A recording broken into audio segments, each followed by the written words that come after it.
Ya en los primeros versículos de la Biblia ya se le menciona. Génesis 1:1 dice: en el principio creó Dios los cielos y la tierra, ¿sí o no? Y la tierra estaba desordenada y vacía, dice la versión Reina Valera, y el Espíritu de Dios ya estaba allí moviéndose, actuando, revoloteando, como dicen otras versiones. Por lo tanto, no es algo nuevo. Cuando hablamos del Espíritu Santo, no es algo que decimos, ¿y eso qué es? El Espíritu Santo está por toda la Biblia, porque el Espíritu Santo es Dios. ¿Cuántos dicen amén? El Espíritu Santo no es una cosa, no es... Los testigos de Jehová lo llaman la fuerza activa. Qué nombre más feo, que ni aparece en la Biblia, ¿no? La fuerza activa. El Espíritu Santo no es una fuerza. El Espíritu Santo es Dios, que se manifiesta de muchas formas, de muchas maneras. Y vamos a leer 4 porciones diferentes para saber de lo que estamos hablando. ¿Les parece? Romanos capítulo 12. En Romanos capítulo 12 aparece una pequeña lista de dones. Y los dones tienen que ver con el Espíritu Santo. Romanos capítulo 12, por favor. Vamos a leer a partir del versículo 4. Romanos capítulo 12, versículo 4. Y dice así la palabra. Porque de la manera que en un cuerpo tenemos muchos miembros, pero no todos los miembros tienen la misma función. Más claro agua, ¿verdad? Así nosotros, siendo muchos, somos un cuerpo en Cristo y todos miembros los unos de los otros. De manera que teniendo diferentes, plural, dones, diferentes dones, según la gracia que nos es dada, y ahora usted vaya contando, cuente los dones que ahí se mencionan. Dice, si el de profecía, úsese conforme a la medida de la fe. O si de servicio, en servir. El que enseña, en la enseñanza. El que exhorta, en la exhortación. El que reparte, con liberalidad. El que preside, con solicitud. El que hace misericordia, con alegría. ¿Cuántos han contado? ¿Sí? A mí me salen 7, pero no sé dónde. A lo mejor la versión tuya es diferente, ¿no? Profecía, servicio, enseñanza, exhortación, presidir y hacer misericordia. 7 dones. 7 dones que tienen que ver con lo que el Espíritu Santo quiere hacer a través del creyente. Dejamos bien claro que los dones del Espíritu Santo no son para la gente de la calle, no son para la gente del mundo.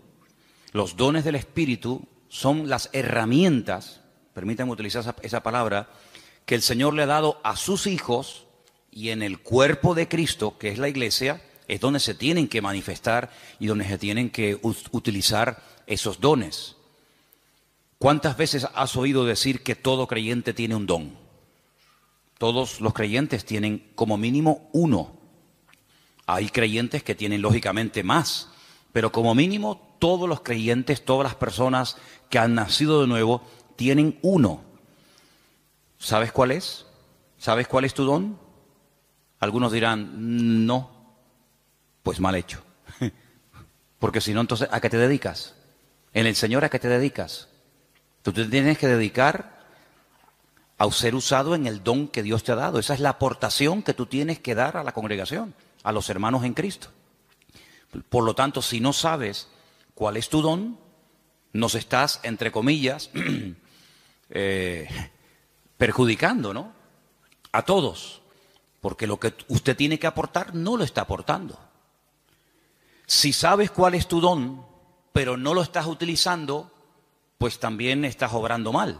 Porque saber cuál es el don que Dios me ha dado y no usarlo, es como dice la palabra, aquel que se le dio un talento y lo ocultó porque tenía miedo de terminar perdiéndolo. Entonces, la obligación de todo creyente es saber cuáles son sus dones, o al menos cuál es su don. Y una vez que sepas cuál es el don que Dios te ha dado, porque los dones son para utilizarlos para el beneficio y para el crecimiento y el desarrollo del cuerpo de Cristo, pues gloria a Dios, no tienes que romperte la cabeza tratando de imitar a otras personas, tratando de imitar a otras gentes, sino que tú tienes que simplemente desarrollar y poner a servicio el don que el Señor te ha dado. Y ahí tienes 7. No sé si alguno de los que hemos leído tú dices, bueno, pues yo creo que puedo tener el don de misericordia, o el don de servicio, o el don, como dice aquí, de exhortación, o cualquiera que sea. Ahí hay una pequeña lista de 7 dones. Si estos fueran pocos, y si dices, bueno, yo con estos dones no me siento identificado, hay otra lista, ¿vale? Son las 2 únicas listas que hay en el Nuevo Testamento de dones, de regalos, de herramientas que Dios le da a los creyentes para que lógicamente los usen. Dice que cada uno ministre según el don que ha recibido de parte del Señor. La otra lista es muy fácil de aprender, porque también está en otro capítulo 12, pero en esta ocasión en Primera de Corintios. Entonces, la primera lista está en Romanos 12, donde hay 7 dones que ahí se nombran, y la segunda lista está en el capítulo 12 de Primera de Corintios. Y vamos a leerlos, si les parece. Vamos a leer a partir del versículo 4. Primera de Corintios 12, 4. Ahora bien, hay diversidad de dones, pero dice aquí, el Espíritu es el mismo. Hay diversidad de ministerios, eso es otra cosa. Ahora también hablaremos de eso. Pero el Señor es el mismo. Y hay diversidad de operaciones, pero Dios es el que hace todas las cosas en todos, es el mismo. Vamos a contarlos, porque ahora hay una lista muy interesante. Pero a cada uno es dada la manifestación del Espíritu para provecho. Eso siempre así, para provecho. Porque a este es dada por el Espíritu palabra de sabiduría. Eso es un don. Palabra de sabiduría. A otro, palabra de ciencia o conocimiento, como también se le conoce, según el mismo Espíritu. A otro, fe por el mismo Espíritu. A otro, dones, plural, es el único don, uno de los pocos dones que aparece en plural, dones de sanidades por el mismo Espíritu. A otro, el hacer milagros. A otro, profecía. Este se repite. ¿Se acuerdan? Hemos leído profecía en Romanos 12. Aquí se vuelve a repetir. A otro, discernimiento de espíritus. A otro, diversos géneros de lenguas. Y a otro, interpretación de lenguas. ¿Cuántos hay? Aquí hay 9. Pero bueno, digamos que se repite uno que aparece en Romanos 12, pero son 9. Estos 9 dones los añadimos a los otros que se mencionaron en Romanos capítulo 12 y tenemos una lista bastante interesante de dones en los cuales todos y cada uno de los creyentes pueden ser utilizados en cualquier momento. Ahora, hay creyentes que han sido utilizados de una forma no regular, sino de una forma, digamos, una vez y ya está, en uno de estos dones o de los que hemos leído en Romanos 12. Pero eso es una cosa, y otra cosa es que frecuentemente, asiduamente, como algo ya normal en tu vida, haya uno o varios dones que se manifiestan en tu vida. En el Antiguo Testamento, por supuesto que el Espíritu de Dios también operaba, es decir, el Espíritu Santo no estaba muerto y entró en acción en el Nuevo Testamento, ni mucho menos. En el Antiguo Testamento hubieron personas que hicieron tremendos milagros, tremendos. Hubieron profetas que llegaron a resucitar muertos, por ejemplo Elías, por ejemplo Eliseo. En el Antiguo Testamento encontramos a un hombre que dice la Biblia que Dios le dio una sabiduría tan grande que no hubo otro en toda la tierra capaz de tener aquella sabiduría que este hombre tuvo. Y estoy refiriéndome, como bien saben ustedes, al rey Salomón, que había momentos en los que la gente no sabía qué hacer y él daba la palabra exacta y concreta y específica y problema solucionado, porque la palabra de sabiduría no es para destacar por encima de los demás, sino es para a veces solucionar situaciones que a menos que haya una palabra de sabiduría, una palabra específica de parte del Señor, porque no es un consejo, sino es una palabra concreta y específica, esto es lo que hay que hacer. Y ahí viene la palabra, el bálsamo, viene la respuesta, es lo que Dios, lo que el Señor haría si estuviera en nuestra situación, ¿vale? Eso es la palabra de sabiduría. Y en el Antiguo Testamento hay personas que fueron utilizadas con palabras de sabiduría, con dones de sanidades, con dones de fe, de milagros, etcétera, etcétera. Por lo tanto, estos dones siempre han existido, siempre han existido. Ahora, en el Nuevo Testamento, a raíz del famoso día de Pentecostés, Hechos capítulo 2, encontramos que hay dos dones que en el Antiguo Testamento no se vieron. Eso no significa de que no existieran, sino que simplemente no era el momento. Todo en la vida tiene un momento. Todo en la vida tiene un momento y un lugar. Y en el Antiguo Testamento no se ve a una persona en una congregación, al aire libre, donde sea, hablando en lenguas. Sí se ven profetizando. Por ejemplo, Saúl dice que se metió un día en una compañía de profetas y profetizó con ellos. Y el Antiguo Testamento está lleno de profetas. Madre mía, pues tienen ahí todos los que quieran. Isaías, Jeremías, todos profetizaron. La mayoría de ellos sobre eventos futuros, la futura restauración, las glorias que le vendrían al pueblo de Israel, persecuciones, restauración, derramamiento del Espíritu en forma masiva, como el caso de Joel, profecías que tienen que ver con la primera venida del Señor Jesucristo, otras que tienen que ver con profecías que tienen que ver con la segunda venida de Cristo. Por lo tanto, el don de profecía está por todas partes en el Antiguo Testamento. Pero repito, el don de hablar en otras lenguas y de interpretar dichas lenguas no aparece ningún ejemplo en el Antiguo Testamento. En el don de discernimiento de espíritus, por supuesto que aparece. Hay varias ocasiones en el Antiguo Testamento donde la gente discernía que ese espíritu, eso que estaba ocurriendo, no era producido por el Señor, sino que detrás de eso estaba nada más y nada menos que el mismísimo Satanás, el mismísimo enemigo de los creyentes y de Dios. Palabra de sabiduría ya la hemos definido, pero la palabra de ciencia es una revelación de algo que ha ocurrido y que trae un conocimiento, trae una revelación. Por ejemplo, ustedes pueden recordar el famoso pasaje donde dice la Escritura que le dice el profeta Eliseo a su siervo, a su criado, a su ayudante Giesi: ¿de dónde vienes? Saben que cuando Naamán fue sanado de la lepra y le quiso dar dones y le quiso dar presentes y regalos y dádivas al profeta Eliseo, Eliseo dijo: no me tienes que dar absolutamente nada. Pero sin embargo Giesi fue detrás de él, ¿se acuerdan? Y le pidió cosas, las escondió. Cuando entra en la presencia de su señor, a la persona que servía, Eliseo le dice: ¿de dónde vienes? Dice: no, yo no he ido a ninguna parte. Dice: yo te vi cuando ibas detrás de él y le pediste esto y esto. Dice: la lepra de Naamán se te pegará a ti y a tu descendencia para siempre. Es una palabra revelada que a menos que Dios la revele es imposible conocerla. Por lo tanto, los dones del Espíritu están en pleno vigor. Yo sé que hay círculos, evangélicos en algunas congregaciones donde dicen abiertamente, y no tienen ningún reparo en decirlo, que cuando, por ejemplo, murieron los 12 apóstoles, incluido Pablo, los dones, las manifestaciones del Espíritu como que se acabaron.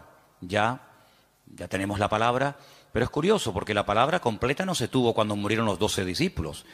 Algunos dicen: no, cuando se murieron los 12 apóstoles y ya teníamos la Biblia, sí, pero ¿cuándo tuvimos la Biblia? Al día siguiente de morir Pablo, Pedro y Santiago, pasaron siglos desde que pudimos tener toda la Biblia en un tomo. Y no fue hasta la invención de la imprenta, ¿verdad? Ya cerca del siglo XV, fíjate tú, cuando se pudo por fin tener una Biblia en la mano. Entonces, ¿qué pasó desde que murió Pedro, Santiago, Juan, Tomás? ¿Qué pasó? Bueno, pues en ningún momento en la palabra del Señor encontramos que el Señor ha menguado su presencia, sus manifestaciones, su poder, sino que todos los dones están en pleno vigor. El problema es que la gente ha perdido el interés. Hay creyentes que no les interesa este tema. Hay creyentes que nunca le piden al Señor: Señor, yo quiero ser utilizado en algún don. O si tengo alguno, que lo tengo seguro, pues Señor, dime cuál, porque se me va la vida y al final tendré que darte cuentas. Porque eso es una cosa que tenemos que tener todos presentes. Tendremos que rendir cuentas delante del Señor de lo que hicimos y de lo que no hicimos, de lo que teníamos que haber hecho y no hicimos. Y si tienes un don y nunca te preocupaste en averiguar cuál era, cuando lleguemos a la presencia del Señor, pues llegarás diciéndole al Señor: Señor, fui un inútil en el sentido de que no me dejé utilizar en el don que tú me diste y al final no hice absolutamente nada con él. Tómense en serio este tema, hermano, ¿saben? Tómense en serio este tema. Esto no es algo opcional. No, yo no tengo ninguno. No, a mí no me interesa. Yo soy muy joven, yo soy muy mayor. Yo no tengo tiempo. Mire, la vida cristiana no la organizamos nosotros a nuestra manera. La vida cristiana está bien establecida en la palabra, y la palabra de Dios nos enseña que algún día tendremos que presentarnos delante del Señor y rendir cuentas por todo lo que hemos hecho. Y una de las cosas por las cuales tendremos que rendirle cuentas al Señor es por el don o los dones que el Señor nos dio. ¿Qué hicimos con ellos? Espero que todos podamos decir: Señor, yo el don lo utilicé, lo puse al servicio del cuerpo de Cristo, pude bendecir a otros hermanos, etcétera, etcétera. Así que quédense con estos dos capítulos, Romanos 12 y el otro era 1 Corintios 12. Son los dos únicos capítulos que aparecen en el Nuevo Testamento donde aparecen las listas, 7 por un lado, 9 por otro. Hay dones que son de expresión, hay dones que para poder utilizarlos tienes que abrir la boca. Don de lenguas, pues si no abres la boca, ya me contarás a mí cómo vas a ser utilizado en ese don. Don de interpretación de lengua, don de profecía. Pues hay dones que no hace falta que digas nada para ser usado en él. Hay dones que no tienes que decir nada, pero hay otros dones que sí tienen que utilizarse, las palabras, ¿verdad?, para poder ser utilizado y para poder fluir en ese don. Todos los dones, por supuesto, podemos ver cantidad de porciones en el Nuevo Testamento, en el Antiguo Testamento, de cómo obraban, cómo operaban, cómo se manifestaba cada uno de ellos. Pero luego hay algo que no tiene nada que ver con el don o con los dones del Espíritu Santo. Y es lo que leímos el otro día en Gálatas, capítulo 5, ¿se acuerdan? Y es lo que la Biblia llama el fruto, que no tiene, repito, nada que ver con los dones. La iglesia de Corinto, ¿se acuerdan ustedes? La iglesia de Corinto tenía todos los dones. Primero de Corintios, capítulo 1, dice: nada os falta en ningún don. Si pudiéramos entrar y ver esa iglesia, allí en esa iglesia se hablaban lenguas, se interpretaba, se profetizaba. En esa iglesia estaban todos los dones en plena operación. Pero también, por otra parte, tenemos que decir que así como Pablo los alaba en el capítulo 1, porque nada les faltaba en ningún don, en el capítulo 3, a los mismos hermanos, a la misma congregación, les llama carnales, niños en Cristo, gente inmadura, porque había problemas de celos, de envidias, de divisiones entre los hermanos. Y algunos se pueden preguntar: ¿y una persona con dones del Espíritu Santo, utilizado por el Señor, puede tener problemas de celos, de envidias, de falta de amor, falta de perdón? Bueno, no debería ser, ¿verdad? No debería ser. Pero el don es perfecto. Lo que no es perfecto es el instrumento que utiliza el Señor para que el don fluya. ¿Se da cuenta? Entonces, el martillo es perfecto. El martillo está diseñado de tal manera que clava todo lo que... Ahora, si algún día te pegas un martillazo en la mano, no te enfades con el martillo. El problema fue que apuntaste mal. Entonces el problema no está en el martillo. El problema está en una mala utilización del martillo. Apuntaste en una dirección y te salió en otra. Entonces puede ser que una persona sea utilizada en un momento determinado por el Señor en un área y a continuación tener una manifestación nada correcta por parte de su carácter y echar a perder la bendición de Dios en su vida. Y voy a poner algunos ejemplos muy fáciles de entender. Ustedes se acuerdan cuando Moisés, ¿quién no conoce a Moisés? Moisés se va a lo alto del monte Sinaí en una primera ocasión y se pega 40 días en ayuno y en oración delante de la presencia del Señor. ¿Se acuerdan, sí o no? Allí recibe las tablas de los 10 mandamientos, la ley, y el hombre viene con la cara brillándole de haber estado 40 días en ayuno y en oración, en plena comunión con el Señor. El hombre viene empapado, el hombre viene lleno del Señor. Y cuando está llegando cerca del campamento se encuentra al pueblo desenfrenado, un desorden total, haciendo un culto terrible a un becerro de oro que habían levantado en el desierto porque decían: Moisés seguramente habrá muerto, ya lleva 40 días sin aparecer, sabe Dios dónde estará este hombre. Y cuando Moisés ve aquello, dice que coge las tablas de los 10 mandamientos y ¿qué pasó? Dice que las tiró al suelo, las rompió, se enfadó de una forma tremenda. Entonces vemos a un hombre en la presencia del Señor brillándole el rostro, pero al mismo tiempo en un ataque digamos, de ira que llegó a romper incluso la obra de Dios, porque lo que llevaba en su mano no se lo había inventado él, era la obra de Dios. Dios le dijo, toma, esto está escrito con el poder de mi palabra, y al final tiene otra vez que volver a subir a la misma montaña, otros 40 días de ayuno y de oración para que el Señor le vuelva a dar lo que ya un día le dio, pero tú lo rompiste. Yo te lo di, pero tú lo rompiste. Entonces hay personas que el Señor les da dones genuinos, el don es genuino, no dudamos del don. Pablo dice, nada falta en ningún don. Pero por otra parte también vemos que las personas en un momento determinado, por falta de madurez y por falta de crecimiento y desarrollo espiritual, pueden llegar a causar un mal testimonio, a pesar de que pueden ser en un momento determinado usados por el Señor. Salomón tenía una palabra de sabiduría tremenda en su vida, pero luego después resulta que hacía cosas en su vida que uno dice, pero ¿cómo un hombre tan sabio y tan utilizado por el Señor sea capaz de subvencionar todos estos cultos paganos y de idolatría, llenando todo el país de idolatría? Un hombre tan sabio, un hombre que ha recibido tanta bendición de Dios, ¿cómo es posible que después construya un templo al dios Moloch o al dios Baal? Bueno, son a veces esas contradicciones que no deberían de existir, pero seamos realistas, ocurren, lamentablemente, ¿no? Y lo que ocurre es que hay algo que vamos a leer ahora en Gálatas capítulo 5, que es el fruto, que es lo que le da equilibrio, lo que le da balance al don. Una persona con muchos dones, pero con falta de madurez, es un peligro, es una bomba. Una persona que puede ser utilizada por Dios en un momento determinado, como Pedro, pero al mismo tiempo puede ser utilizado por el mismo diablo. El Señor le dijo a Pedro, Pedro, bienaventurado eres, hijo de Simón, hijo de Jonás, porque esto que acabas de decir es una revelación que mi Padre te ha dado. Tú eres el Hijo del Dios viviente. Y al rato le dice, no vayas a la cruz. Y el Señor le dice, apártate de mí, Satanás. Por un lado, el Señor lo usa, por otro lado también el diablo, ¿no? Entonces en Gálatas capítulo 5, versículos del 16 en adelante leemos, versículos muy conocidos. Digo pues, andad en el Espíritu y no satisfagáis los deseos de la carne. Porque el deseo de la carne es contra el Espíritu y el del Espíritu es contra la carne. Y estos se oponen entre sí para que no hagáis lo que quisierais. Pero si sois guiados por el Espíritu, no estáis bajo la ley. Y ahora ahí tenemos una lista enorme de 17 manifestaciones diferentes de la carne, que las leímos el otro día, que son adulterio, fornicación, inmundicia, lascivia, idolatría, hechicerías, enemistades, pleitos, celos, iras, contiendas, disensiones, herejías, envidias, homicidios, borracheras, orgías y cosas semejantes a estas, acerca de las cuales os amonesto, como ya os lo he dicho antes, que los que practican tales cosas no heredarán el reino de Dios. Pero en contraposición con esto dice, más el fruto del Espíritu es, y ahora hay ahí pues características 9 en total, como el amor, el gozo, la paz, la paciencia, la benignidad, la bondad, la fe, la mansedumbre, la templanza. Contra tales cosas no hay ley.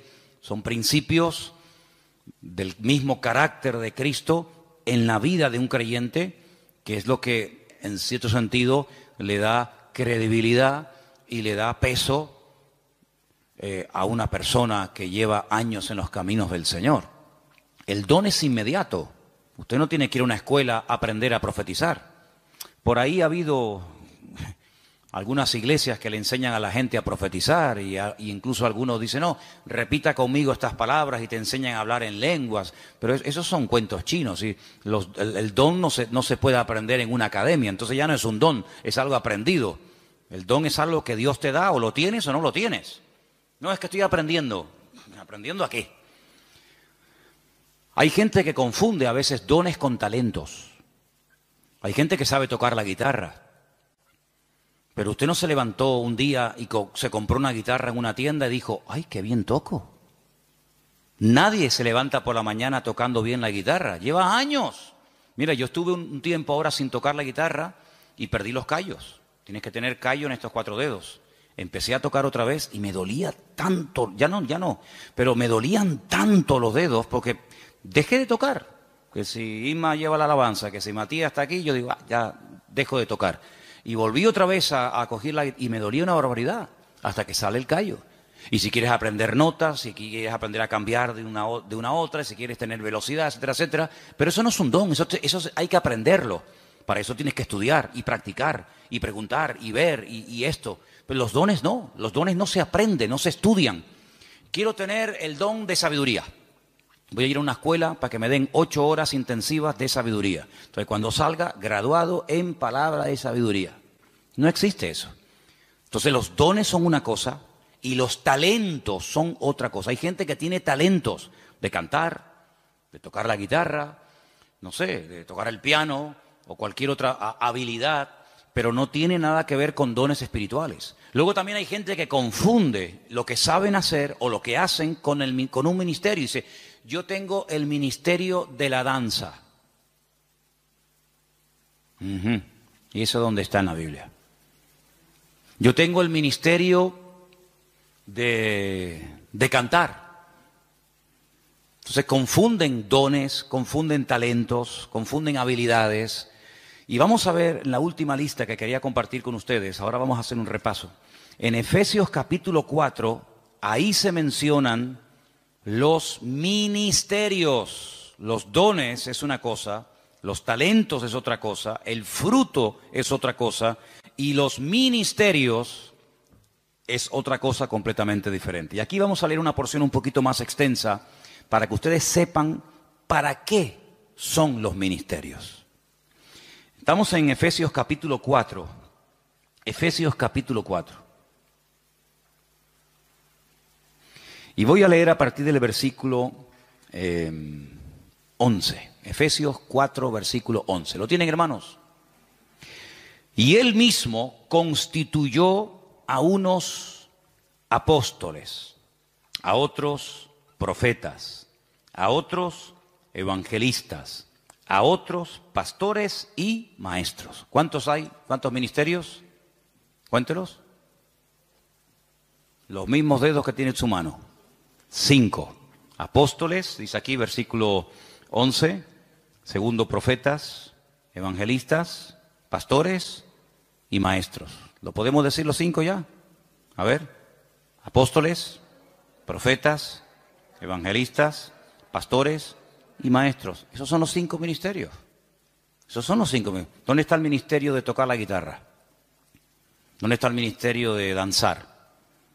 No hay ese ministerio, ¿verdad? Usted se puede encargar, puede haber un área, puede haber un departamento, pero los ministerios están bien claramente definidos. Ahora vamos a un poquito a hablar de ellos, pero vamos a leer un poquito más adelante, porque ahora explica el apóstol Pablo para qué Dios a unos los ha nombrado pastores, a otros evangelistas, a otros maestros. Dice, para perfeccionar a los santos para la obra del ministerio. ¿Quiénes son los santos?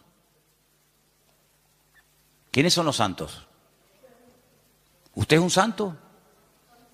La palabra santos son los apartados, los que han dejado la vida contraria a la voluntad de Dios, se han apartado. Santo significa una persona que se aparta.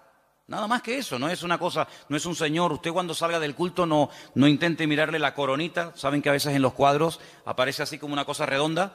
Había una serie hace años que se llamaba El Santo. Algunos de ustedes ni habían nacido. Era de Robert Moore. ¿Se acuerdan? El Santo. Los santos no llevan coronita en la cabeza, ¿vale? Cuando ustedes entran aquí adentro, la gente de la calle dice, oye, ustedes no tienen santos. Dice, sí, aquí estamos así, está lleno de santos. Pasa que no los colgamos en las paredes, están sentados en la silla, ¿vale? Los santos son hombres y mujeres de carne y hueso, normal y corriente, con sus defectos, con sus virtudes, que se han apartado, entre comillas, ¿de qué? De lo que no agrada a Dios, no por presión. No estamos aquí porque nos están presionando. Cuando usted te quiera levantar, te levanta y te va, no hay problema. Estamos aquí por convicción, porque hemos entendido que el Señor es el camino, la verdad y la vida. Hemos llegado a una serie de convicciones, en algunos casos en un tiempo, en otros le lleva más tiempo, pero los santos son las personas que se apartan de todo aquello que no agrada a Dios.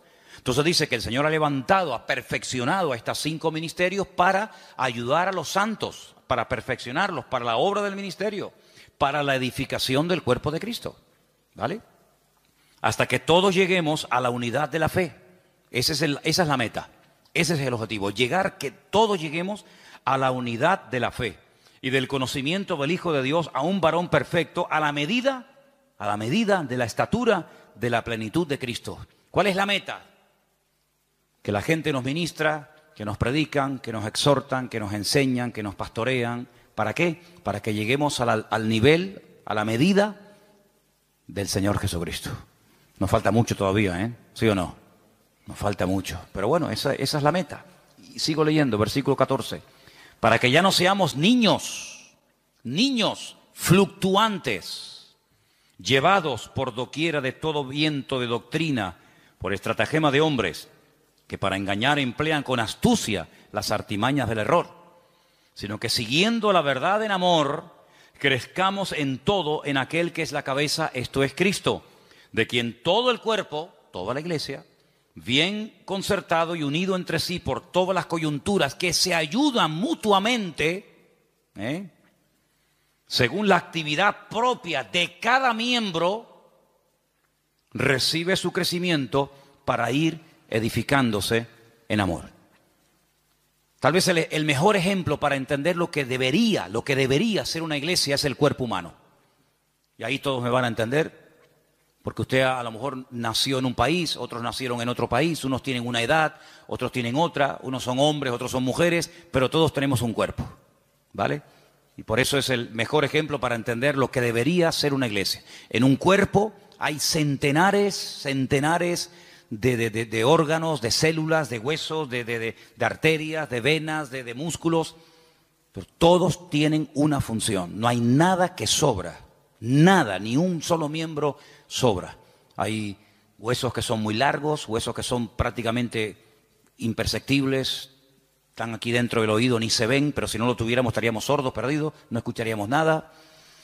Tenemos unas manos que son una joya. Cuando ustedes ven esos robots, saben que al hombre siempre le ha gustado el tema de los robots, sobre todo a los japoneses, ¿no? Cuando ustedes ven el último robot que los japoneses han diseñado y corren la cortina y hay un humo y música y focos para ver el último robot que han hecho, tú lo miras y dices, ¡qué birria! ¡Qué birria! ¿Te gustaría caminar como un robot? ¿Te gustaría moverte como un robot? Y eso es lo máximo a lo que ha llegado el hombre, lo máximo. Increíble. Una mano. La mano del ser humano es tan perfecta que no hay un robot, no hay una máquina en el mundo que le llegue, vamos, ni al 1% de las habilidades que tiene solamente la mano. El ojo, no hay una cámara en el mundo que sea tan perfecta como el ojo del ser humano. Una bomba de agua que tarde o temprano termina rompiéndose. Aquí tenemos una bomba aquí dentro del pecho que está 70, 80, 90, 100 años, en algunos casos, pum, pum, pum, pum, pum, pum, pum. Millones de litros de sangre bombeando por la mañana, por la tarde, por la noche, de pie, sentados, acostados, en avión, en la cama, de jóvenes, de niños, hasta en el vientre de nuestra madre. Es una cosa increíble. Los filtros que tenemos en el cuerpo, los que tenemos coche, de vez en cuando tenemos que cambiar el filtro de aceite, ¿sí o no? El filtro del aire, hace poco le cambié al coche mío el filtro del aire y yo digo, pero señor, si yo le suelo cambiar muy a menudo los filtros, estaba negro. ¿Cuándo fue la última vez que te cambiaron los filtros? Tenemos los riñones. Ay, amigo, eso es una maravilla, los filtros que tenemos. La polución que tragamos todos los días y no decimos, mira, cámbiame los riñones, ponme dos nuevos, el hígado, ponme uno nuevo de vez en cuando. Es algo increíble, una perfección alucinante, hermano, increíble. Bueno, pues eso es lo que el apóstol Pablo dice, mira, así como nuestro cuerpo, todos los miembros se ayudan el uno al otro. Dice, si todo el cuerpo fuera ojo, ¿cómo caminaríamos? ¿Cómo cogeríamos las cosas? ¿Te imaginas un ojo así? Un ojo gigante. ¿Cómo hacemos? No podríamos oír a nadie, pero si fuéramos solamente una oreja, ¿te imaginas una oreja así? O que fuéramos solamente lengua, una lengua ahí de 1,80. Sería terrible. Pero Dios ha puesto todo en el cuerpo humano con una perfección increíble, hermano. El apóstol Pablo dice, así deberían ser los creyentes en las iglesias. Ay, si el corazón no quiere trabajar, nos morimos, un infarto. Si el cuerpo dice, bueno, no voy a caminar más, inválidos. Y en una iglesia, hermanos, Cuando alguien se pega años sentado en una silla y no aporta nada, no es lo mismo que si tuviéramos un brazo que no se quiere mover, ahí caído, paralítico. ¿Saben que hubo una época en la historia? Hubo una época, parece mentira, el hombre a veces ha inventado cosas tan extrañas. Ha habido momentos en la historia en la que ha habido hombres que han querido vivir de una forma santa, sin pecar, sin contaminarse en el mundo.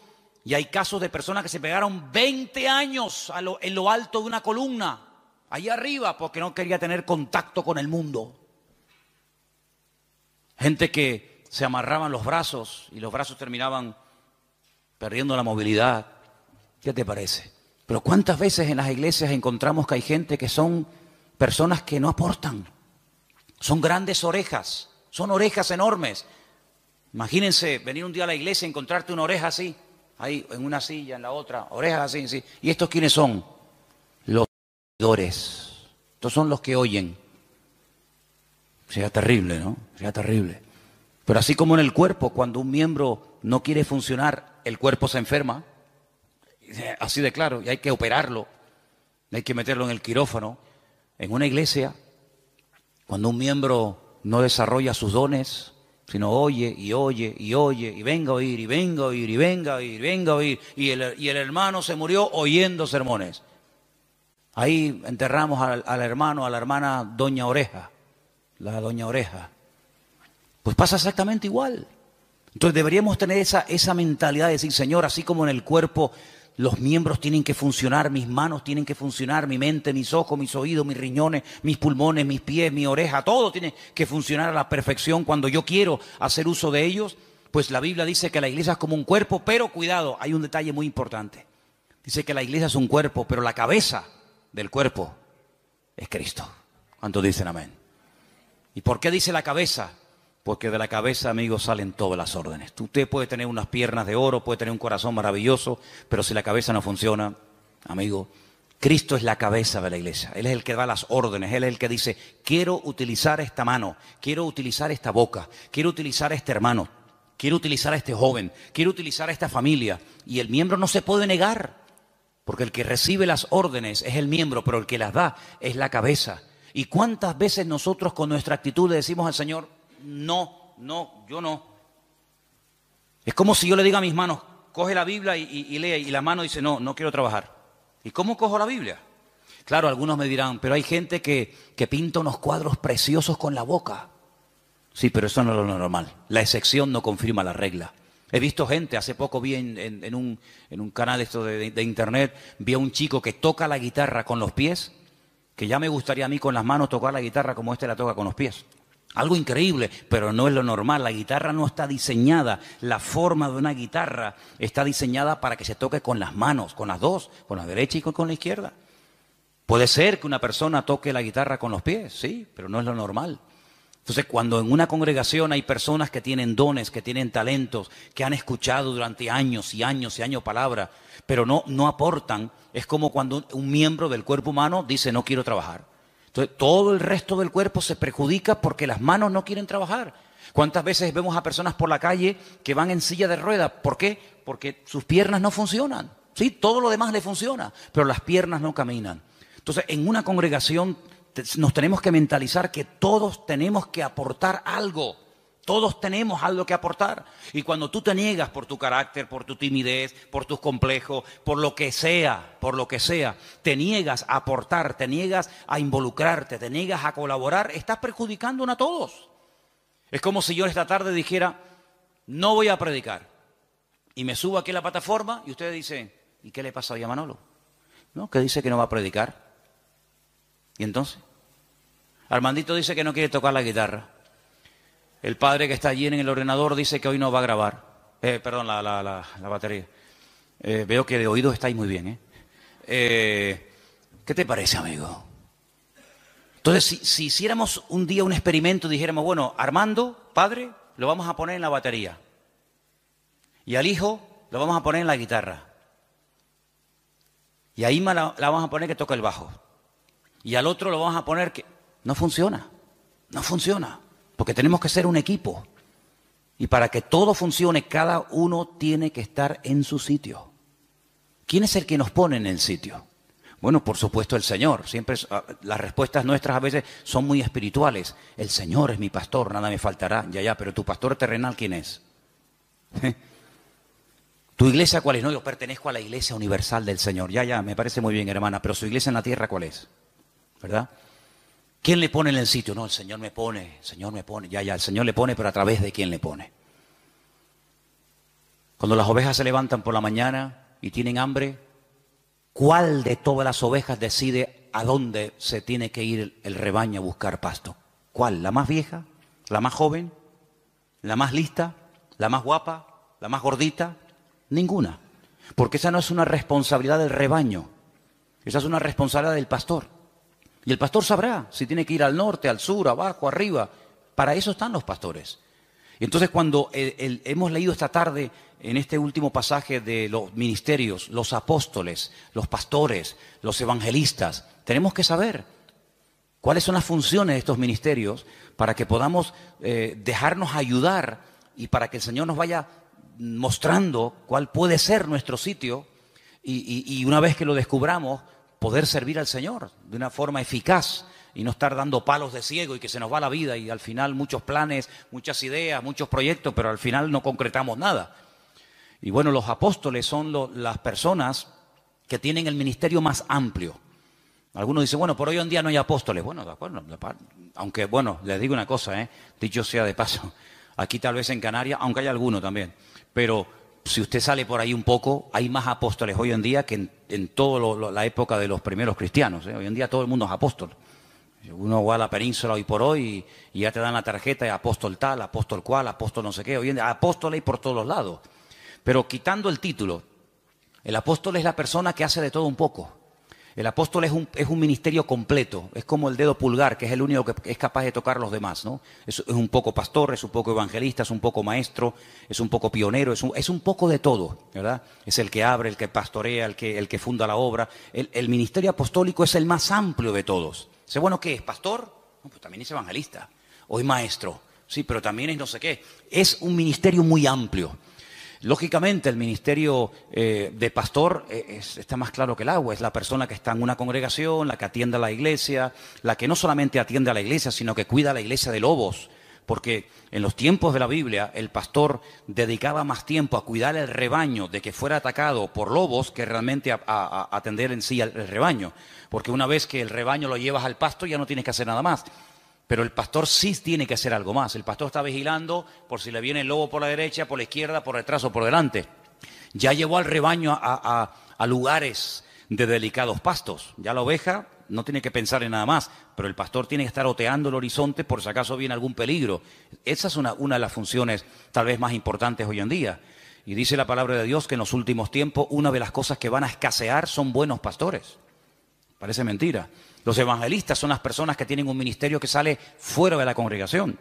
Son personas que Dios los ha capacitado con una gracia para ganar almas, para llevar almas a los pies de Cristo, para integrarlas en el cuerpo de Cristo y que crezcan y maduren y el día de mañana pues sigan sirviendo al Señor.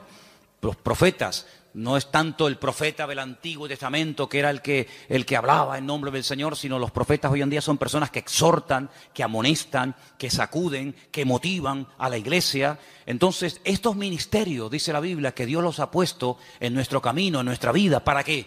Para perfeccionarnos. Y hermano, cuando usted, por ejemplo, no se tiene un problema con el corazón, usted no va al dentista, usted va al cardiólogo. Hermana, cuando usted quiere revisarse, usted tiene que ir a un ginecólogo, usted no tiene que ir a un neurólogo o a cualquier otro. Sí, los especialistas en la medicina son los que se encargan específicamente de las distintas áreas de nuestro cuerpo, ¿verdad? Y a veces hay médicos que dicen, mire, perdone, esto se escapa de mis manos, usted tiene que ir a fulanito de tal, y ellos mismos te remiten al especialista. En la iglesia, en el cuerpo de Cristo pasa exactamente lo mismo. El Señor va a poner en tu camino, espero que los reconozcas y que los valores, el Señor va a poner en tu camino a personas que en un momento determinado te van a sacudir. Pero claro, tú no vas a estar toda la vida que te estén sacudiendo, pero habrá otros momentos en tu vida en los que el Señor te va a guiar por un camino o te va a guiar por otro. Lo importante es que las ovejas se dejen pastorear. Lo importante es que la gente quiera aprender. Cada vez que hemos tenido la oportunidad de trabajar con algún grupo, nos pasó con los hermanos del Puerto de la Cruz, cuando estábamos comenzando a trabajar con los hermanos que en su día vinieron aquí a pedir ayuda, yo lo primero que les pregunté fue, ¿ustedes van en serio? Porque yo no quiero perder el tiempo. Si ustedes van en serio y quieren aprender y queremos trabajar juntos, aquí nos tienen. Si no, búsquense a otro porque para perder el tiempo, no. Con los hermanos de Israel, exactamente igual. Hermanos, ¿ustedes quieren ir en serio? ¿Ustedes quieren ser atendidos? ¿Quieren ser enseñados? ¿Quieren ser pastoreados? Entonces, lo importante es que siempre tengamos la actitud de querer aprender. Y hermano, en la vida no hay un momento en el que se llega y se dice, ya lo sé todo, ya lo he recibido todo, sino que siempre hay algo que aprender. Y quiero terminar recordando las palabras que Pedro un día, estamos hablando del apóstol Pedro, un hombre que vivió cerca del Señor, caminó por encima de las aguas, un hombre que, bueno, fue una bendición de Dios.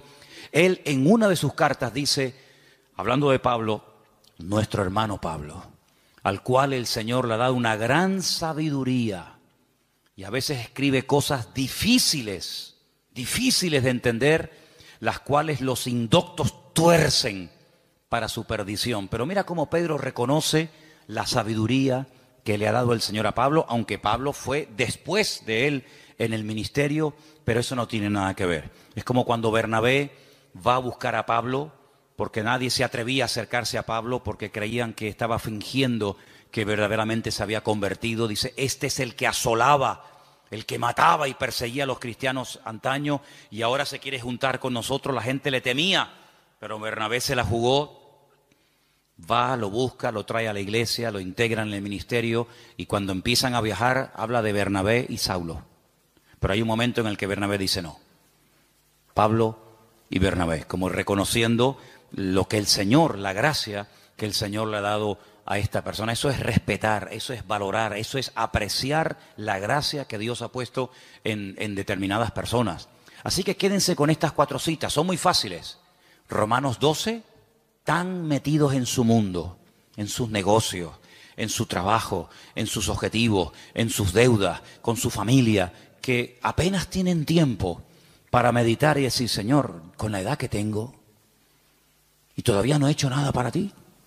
Entonces, hay personas que por no dedicar tiempo a solas con el Señor, van por la vida escuchando sermones y escuchando y asistiendo a la iglesia, y está bien, yo no digo que esté mal eso, pero hermano, si usted quiere crecer y si usted quiere avanzar en el Señor, usted tiene que descubrir cuál es su don. Porque ¿sabe lo que ocurre? A veces el cuerpo humano es tan sabio, que cuando le quitan un miembro, esto suele ocurrir a veces cuando estirpan un miembro, otro miembro del cuerpo como que se adapta a esa nueva situación. ¿Me explico? Es como, por ejemplo, personas que ya la mano izquierda no la mueven, pero ya con la derecha hacen todo. Pero si tuvieran las dos, qué diferente sería, ¿no? Gente que a lo mejor con un ojo ve muy mal, pero con el otro ve muy bien. Entonces lo que hay que hacer es tapar de vez en cuando el bueno y despertar el malo. Porque si usted sigue forzando al bueno y al malo no le hace caso, al final va a terminar ciega de ese ojo. Entonces, ¿cuántas veces usted ve a un niño con un parche en el ojo y le preguntas a los padres, dice, no, es que tiene un ojo vago? ¿Ha oído usted esa expresión? El niño es un vago, pero no, el niño no, el ojo. Entonces, como el ojo es vago, se tapa el bueno para que el vago se despierte y espabile. Entonces, espabilemos y busquemos nuestros dones en la presencia del Señor. Amén, hermanos. Cierra tus ojos, ahí donde usted está. Dice la Biblia, procurar los dones, pedid, buscar los dones de Dios. Y el Señor nos va a utilizar, y el Señor nos va a mostrar en qué área de la vida, en qué área del cuerpo de Cristo podemos ser utilizados. Bendito sea tu nombre, Señor. Te damos muchísimas gracias en esta tarde por este privilegio que nos has dado de escudriñar tu palabra, de meditar en algo tan importante y trascendental como es los ministerios, el fruto, los dones del Espíritu. Señor, ayúdanos a descubrir este mundo tan importante y tan necesario para la madurez y el crecimiento y desarrollo de la obra de Dios. Señor, despierta los dones que están tal vez dormidos en algunas vidas, despiértalos, Señor, que salgan a la luz para que todos podamos colaborar y arrimar el hombro y podamos aportar lo que tú nos has dado a cada uno de nosotros, Señor. Quita el temor, quita la timidez, quita el miedo y ayúdanos, Señor, danos ese espíritu que tu palabra dice de dominio propio, de valentía, de coraje, para que podamos ser útiles en el reino de Dios. Bendícenos, Señor, en esta tarde y que tu palabra, Señor, podamos atesorarla en nuestros corazones y meditar en ella cada día y darnos cuenta de que tú nos has hecho personas útiles, aleluya, y eficaces en el ministerio. Despierta en nosotros el interés por las cosas del reino de Dios. Y te damos gracias, Señor, porque tu palabra dice que tú bendices, que tú eres galardonador de los que te buscan. Y te buscamos de corazón, sinceramente te pedimos, ayúdanos a ser usados en el reino, Señor. En el reino, Señor. En el reino, Señor. En el reino, Señor. En el reino, Señor. En el reino, Señor. En el...